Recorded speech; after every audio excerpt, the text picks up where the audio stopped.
I have come here to review new movies and kick ass. And I'm all out of new movies.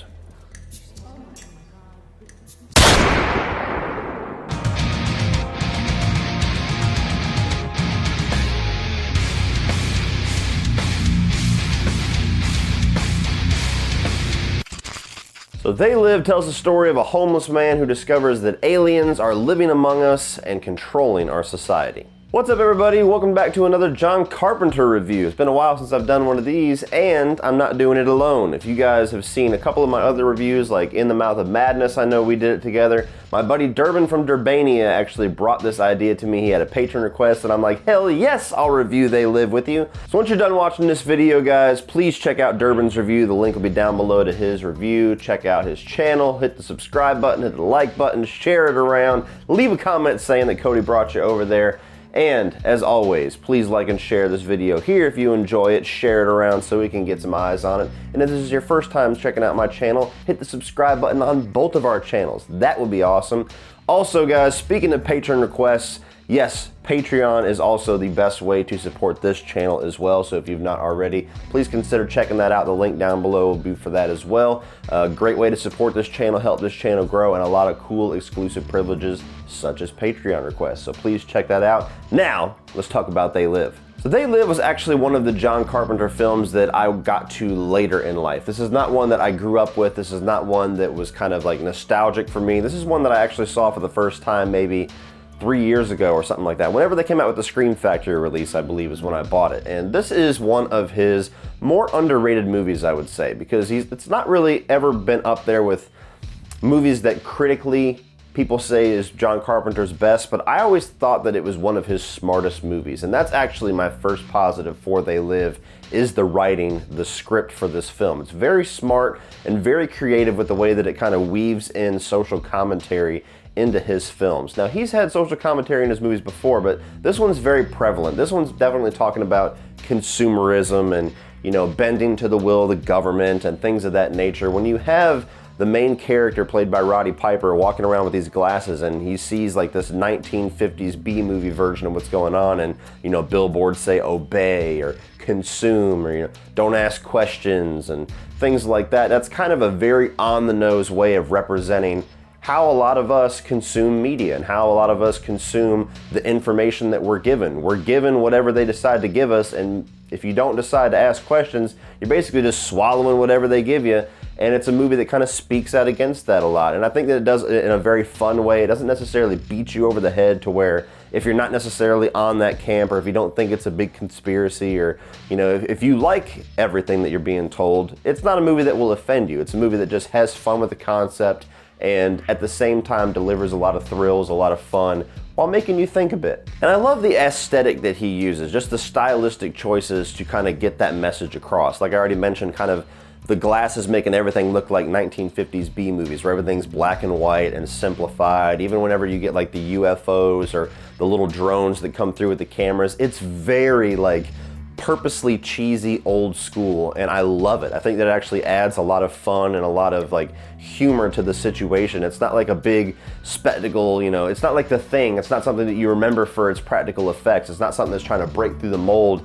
They purposely went for these old school, like outdated effects, and I just think that it makes the movie a lot more enjoyable that way. Then of course you gotta talk about the action. This one's not so much a horror film. I mean, I've heard people say it's a horror flick. I would say it's a sci-fi action film because there's a lot of action in this movie. When you have Roddy Piper as your main guy, he's the poster boy, he is your protagonist for the entire film, you gotta assume there's gonna be some action in there somewhere, and there is. There's quite a bit of it. There's a lot of gunplay, there's a lot of explosions and things like that, but as far as hand-to-hand combat, this movie's kind of known for the big fight scene between Roddy Piper and Keith David. Either put on these glasses or start eating that trash can. Not this year. Okay. All right. And it is epic in every sense of the word. It's like an 8-minute hand-to-hand fight scene, so if you haven't seen it, it's pretty awesome. I don't want to fight you. Stop it. No! Fuck! You dirty motherfucker!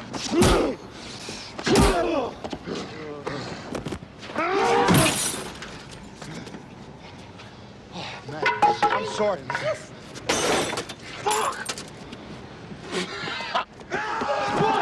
And the movie's got a lot of really great humor as well. There's some one-liners and everything, which I'll get into that a little bit. I do have a little bit of an issue with some of the one-liners, but you have one-liners, you have some comedic lines, you have some funny situations. The whole fight scene between him and Keith David is hilarious as long as it keeps going on. And even like just small little gags, like literally the last scene of the movie, the last shot. Spoiler alert, I guess, it's a movie from 1988, but whenever the victory has come, whenever they blow up the satellite dish and now everybody can see the aliens around him, and you have the chick, she's just like, and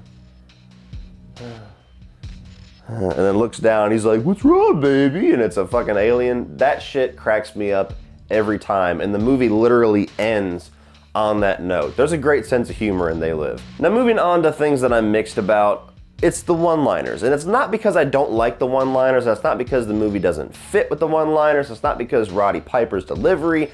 It's the fact that the movie only has one-liners for like a 5 to 6 minute stretch. And it's very like stand out like a sore thumb type filmmaking where the whole movie up to that point, Roddy Piper's actually a pretty serious character. He's not like a, over the top personality. He's not like, portraying the macho wrestler guy. He's a regular dude. And then as soon as he puts the glasses on and he starts shooting aliens, it's one-liner after one-liner after one-liner for like a 6 minute stretch with the bubblegum line, mama don't like tattletales, and things like that, and over, and it's like, okay, so we're gonna be in that kind of a movie from now on. Nope, it ends right there, and then he goes right back to being the serious character again.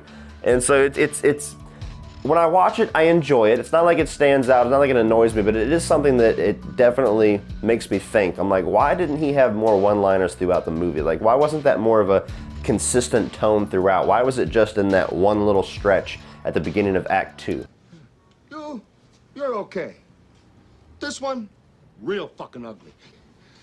Oh. You see, I take these glasses off, she looks like a regular person, doesn't she, huh? Put them back on, formaldehyde face. That's what we got. Enough. And moving on to my negatives, and these are small negatives. I really do enjoy this film quite a bit. There is some conveniences in the plot. Like, it felt like they were very easily just kind of moved along through the whole system, especially in the third act where they get the watch and then the watch just opens up the portal accidentally, even though they've been trying for months to crack how to do this with the watch. Keith David does it in 30 seconds.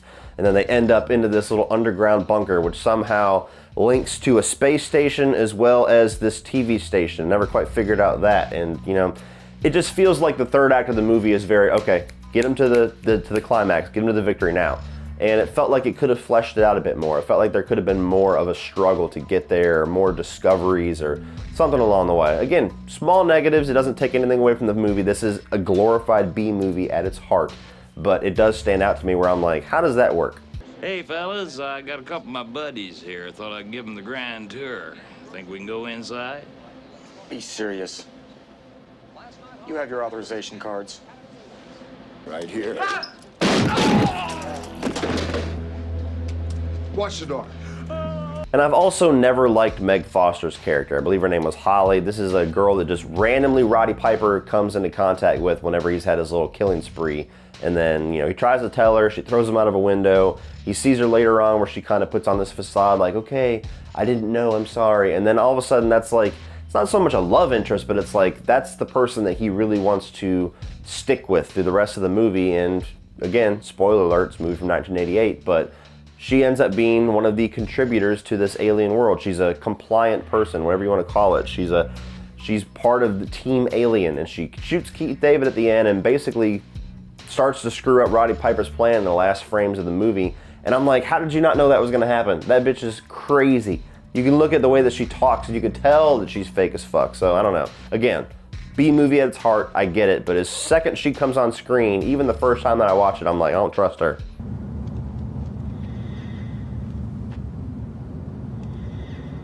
Don't interfere, you can't win. But overall, guys, I think this is a really fun movie. It's definitely different. It's something that stands out in John Carpenter's filmography for me. Again, a lot of people don't put it in like his top 5, top 10. It would be around 6 or 7 for me. I actually think it's really enjoyable. I think it's very creative. I like the different styles of like the 80s action film with like the 50s B-movie science fiction. Those things I think meld really well together to show this movie. Very smart story, very smart social commentary. And despite the fact that he's obviously not an actor, I think Roddy Piper leads this movie very well. And it's a good time. If you can be on the ride for it, I think most, if not all of you, will really enjoy it. So if you haven't already added this to your, what should be extensive collection of John Carpenter films, definitely add this thing to it. Give it a shot. It's a lot of fun. I think you will have a good time with it. So go out and buy it. So what do you guys think of They Live? Are you a fan of this one? Do you think it's one of his lesser works? Do you like the social commentary? Does it annoy you? Do you enjoy Roddy Piper? Do you think that he's a weak actor? Let me know all of your thoughts, pros and cons, down in the comment section below, and we will talk about it. Be sure to check out Durbania's review, links down below. And as always, guys, remember, opinions are like assholes, but that doesn't mean that you have to be.